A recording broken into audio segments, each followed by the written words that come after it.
Yeah, Pink, excited to get started in league play.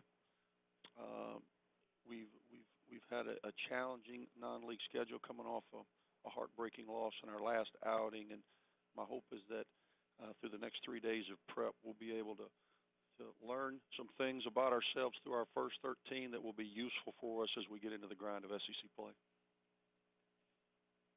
Our first question is from Matthew Stevens of the Commercial Dispatch. Bit of a left turn, Andy, but I was wanting to get your thoughts on the transfer issue in college basketball today, and specifically, is it a different deal than maybe 10 years ago, or is it the same problem, and it's just gotten out of hand in the last couple? I think it's a little bit of a reflection of the day in which we live, instant gratification. You're talking to a guy who was a transfer himself. I left NC State and after 1 year and went and played for Gene Bartow at UAB, and it ended up being a good move for me. And sometimes I personally, at the end of every year, I'll sit down and visit with each and every kid about where we are and what's best moving forward for all parties, because I do think it's a special time and all kids want to play, and sometimes they need a change of venue in order to have the opportunity to find where they best fit. I think a lot of times now, though, simply because of all the hype and the one and done sensations that just get over sensationalized, all kids think they're going to be a one and done, and so they're looking for an opportunity where they can go and have an opportunity to showcase their skills. I think sometimes we all get a little impatient. I still do it at 45. So in the mind of an 18-year-old, they're all looking for a quick fix. Thank you, Andy.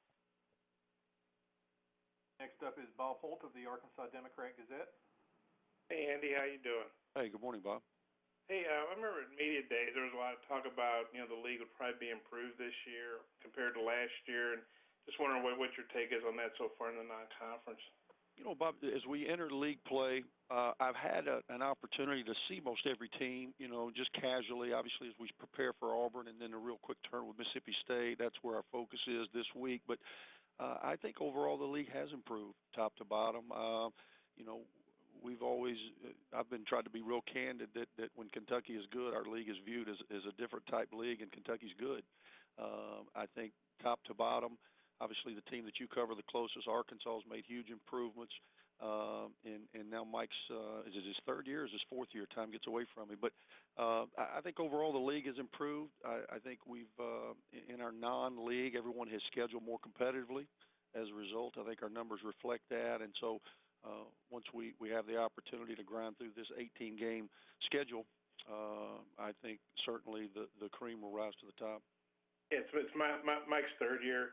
And also, I know you probably haven't studied Arkansas stats, but they're leading the league in scoring, I think, about 88 points a game, but none of their guys are averaging over 15, so they're obviously getting a lot of balance. Just generally speaking, what does that mean for a team when they've got balanced scoring like that, do you think? Well, I've only seen them casually a little bit. I know the way that Mike wanted to play when he came back home to Arkansas, and it's taken him, I guess, as you said, his third year. He's had a couple of years now to get the kind of kids he wants in that program to play that system, and I think that's just a reflection of it. He plays a lot of different guys, and I'm sure they're turning people over and scoring in the open floor. And obviously, when you have great balance, you're not nearly as dependent upon one guy as sometimes we are, which is reassuring as a coach because, again, if you got more guys helping you, you got more guys you can depend on.